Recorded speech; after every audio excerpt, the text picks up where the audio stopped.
Hello and welcome to my little YouTube channel. Today I'm looking at something special, kind of special, because this is the new Lenovo Tab3 7 Plus, as you can see from down here. And the thing about this device is it has not officially launched yet. Not officially launched means Lenovo doesn't have a mention on their website, at least not really. They don't have a product page up. They haven't announced it on Twitter, Facebook, or anything. There hasn't been a launch event or anything like that. The only thing is I found this at a German retail store called Saturn, which is basically one of the two major electronics retailers in our country. And this has already shown up in China at TENAA, their local communications authority there, but it hasn't released yet. So I was pretty lucky to find it at Saturn, and I went to my local store at Berlin's Alexanderplatz and actually bought this thing. It's 145 euros in this case. There is a version for 120. This one is the version with LTE integrated, so you get a full 150 megabits down LTE, at least it's LTE Cat 4. It's a 7-inch tablet that is super cheap, that also works as a phone, and I'll just talk you through it and let's go get started unboxing. So you get it in this white box. It's pretty much very simple. I have to tell you, yep, I have set this up before. Usually this blue sticker sits down here at the bottom. I just basically, am cheating on my unboxing actually. So let's put the tablet aside for a second. Let's take a quick look at all the safety stuff. More warranty stuff. Back here is your SIM card tray tool, because as I said, this has a SIM card, or it's actually a dual SIM device where you can have two SIM cards in it. Up here is your power brick. This is a very basic 1 amp power brick that charges at just 1.0 amps. So this will get you up to speed on the, well, it's probably going to take like 3 to 4 hours to charge that 3,500 milliamp hour battery that's in the tablet. There's your micro USB cable, and that is pretty much it for the unboxing part of my little, well, let's call it a quick review, because I've been using this for a couple of days and I'm just going to show it off right now, as obviously nobody's seen this thing before and I just went in a store and bought it. So we have a 7-inch tablet. I'm just going to start it up, or, well, I haven't even shut it down. So there you are, a 7-inch tablet. It's got an IPS panel on here. It is also directly bonded to the screen, so there is no air gap between the display and the touchscreen part of this device. It has pretty narrow bezels, as you can see. It looks kind of narrow, but actually they're pretty wide, because Lenovo is definitely playing it cheap on this device, because yeah, it's just 145 euros. In other countries like China and India, it's probably going to be even cheaper, maybe around 100 euros, I would guess, for the LTE version. So again, you get an IPS panel. Brightness is right now turned down a bit. Let me just quickly open up the notifications bar up here, and as you can see, I can turn it all the way up, and yeah, it is definitely pretty bright, and you can definitely read this out in the sun, at least the bit of sun that we get nowadays here in Germany. There is a black version of this. The screen has a 1280 by 720 resolution, so it's an HD panel. If you look close enough, you will see some pixels there, but it's not that bad because the screen is actually pretty good. There's also not really the problem of those lines that you usually get on those cheaper IPS panels, where you have this, especially in gray colors, you get these lines going from the top to the bottom that look a bit odd, and generally, just give away the fact that this is actually not the highest priced device. Other than that, under the hood, we have the Qualcomm Snapdragon 410. So the 410 has already been out for a while. It's been used in a bunch of devices like the Moto 3, Moto G3, for example, and it is returning in this device because this is kind of pretty much like a Moto G3, but much cheaper, or much bigger actually, in this tablet form factor. It's combined with 2 gigs of RAM and 16 gigs of onboard flash storage. I have installed CPU-Z on here, so we could actually just have a quick look at these two specs right here. So you can see that it's a Snapdragon 410 in here, and further down you'll also see that it's clocking up to 1.2 gigahertz. There are, as I said, 2 gigs of RAM in here and 16 gigabytes of internal storage. Most of that is, or a bunch of that is already used by the operating system and other stuff. So it basically boils down to around 10 gigs that are available for the user. Right now it's showing you 8.6 because I've already set up Asphalt 8 and a bunch of other things. Other than that, we have a pretty decent battery. It's a 3,500 milliamp hour battery. As I said, it's only charging with 1 amp with the standard power brick. And here is the model number TB7703X in this case, because the X stands for the LTE model. There should be an F model, which is the Wi-Fi version, and an L model, which will be, I think, the 3D model, if there is even going to be the 3G model in this case. There's a ton of apps in these, ton of ads in these free apps. The operating system is Android 6.0.1 Lollipop. I'll just go down here and there you have it, Android 6.0.1 in this case.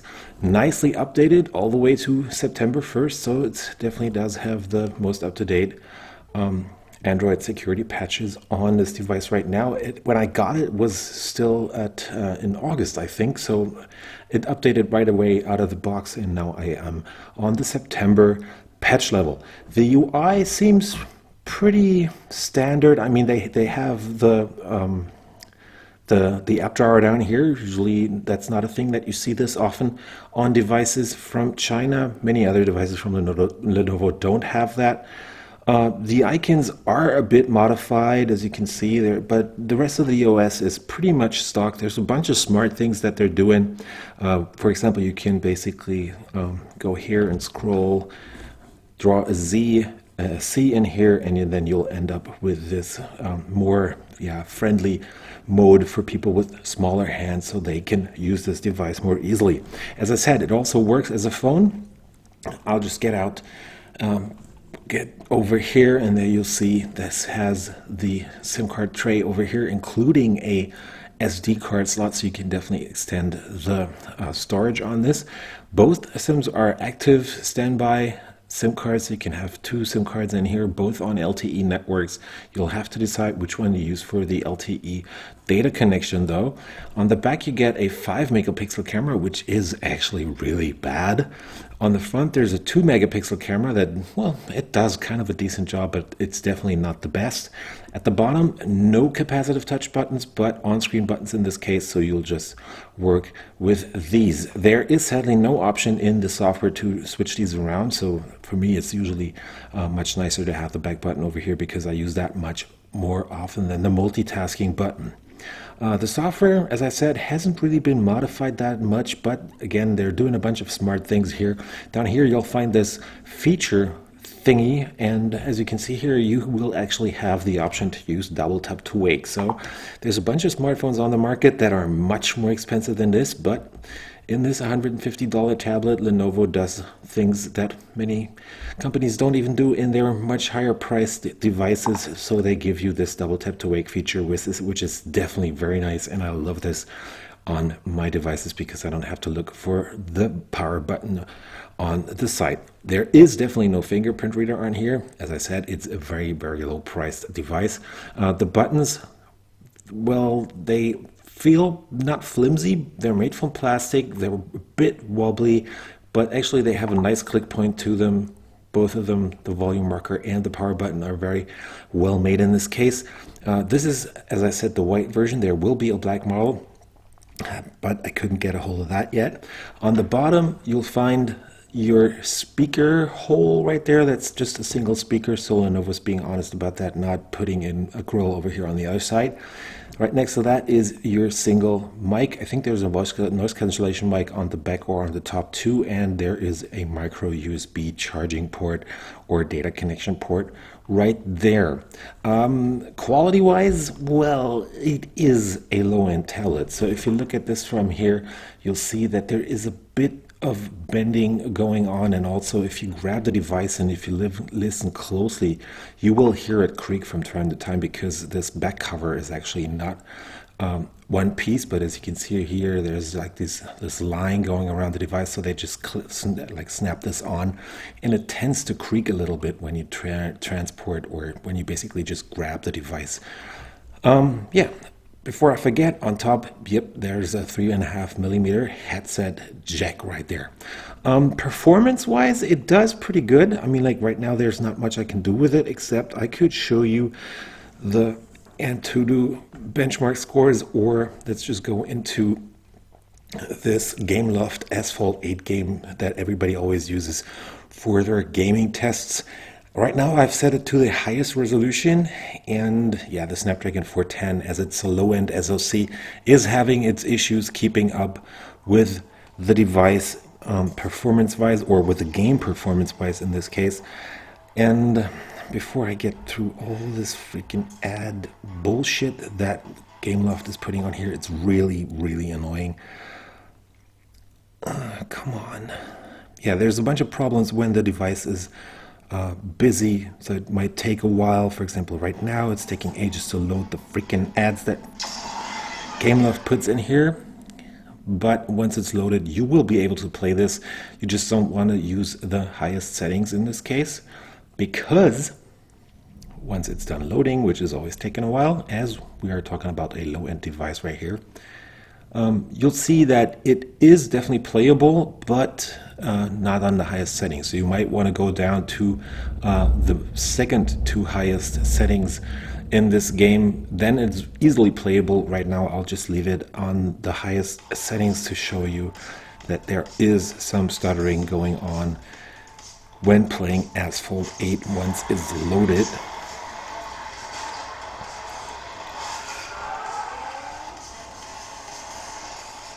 Especially in cases when the car hits something or the effects kick in, it's definitely having its issues there. There's a small stutter. Sometimes it's more of a hang, actually. So yeah, you'll just have to live with the fact that it maybe at some times isn't really able to keep up with the game or the high-end graphics of some games. One thing that you can already hear is that the speaker up here is actually pretty decent. It does have a bit of bass to it. It's also very loud, which is a pretty nice thing to have on a device this cheap. So you can definitely also use this for playing music. Let me just quickly go out of here. Before I forget about it, up here on the left actually is a notification LED, which you cannot see right now, sadly, but this is actually super, super loud. So it's definitely a very, super, super bright, actually. So it's definitely one of the best notification LEDs I've seen so far. As far as I know, it only lights up in green, as far as I can tell. And yeah, it's definitely very bright, and you can see that from any angle at any given time. Another thing that I've noticed is when you use this in bed, for example, at night, you will see that there is some light bleeding going on down here at the bottom in this case. So it's definitely not the highest priced tablet, but also there's a bunch of phones, for example, that cost like 600 euros or whatever, and they even have light bleeding, and it's definitely not much. So in my case, I only have like this small bubble down here that maybe gets annoying when you're watching video, for example, that have very dark backgrounds. Also, the coating on the screen, there does definitely seem to be some oleophobic coating, because it really takes a while to attract fingerprints on the Lenovo Tab3 7 Plus. Another thing I noticed is that the display, the backlight, does seem to shine through the plastic at some points. I think around the camera, when you use it in the dark, you'll notice that there might be the backlight shining through, but I mean, like, that shouldn't really bother anybody. Performance-wise, definitely, well, they're doing a good job. It's a low-end device, right? But there's definitely no stutter on most of the things that you do with this. Apps are starting reasonably quickly. This is something that's pretty interesting. Lenovo has this small little app that basically just displays this screen telling you all the specs on the device again. They also integrate a bunch of other things, like their Share It stuff, for example, so you can send and receive info from the tablet, so you can send files from the tablet to your PC. You can also have contacts synced up and everything else. Plus, there is this sync it tool, which is the one that I'm actually talking about. So you can basically have this tool send around files from your TV, from your PC to your tablet, and use the local Wi-Fi for this. And yeah, definitely a nice little feature that they have on these specific or Lenovo specific apps. So yeah, that's just been a very quick look at the Lenovo Tab3 7 Plus. If there's anything that you want to know about this device, please let me know in the comments. I will be using this for a couple of days and then probably return it and get my 150 euros back for the Lenovo Tab3 7 Plus. If you like what I did here, well, it's just my second video. Usually I do these in a bit more well-controlled style, going to all these trade shows and stuff. Yeah, give me a like. Follow me on Twitter. You'll find the link in the description because my name is a bit weird. And yeah, I'll see you on WinFutureD and Twitter, and hopefully on here on YouTube.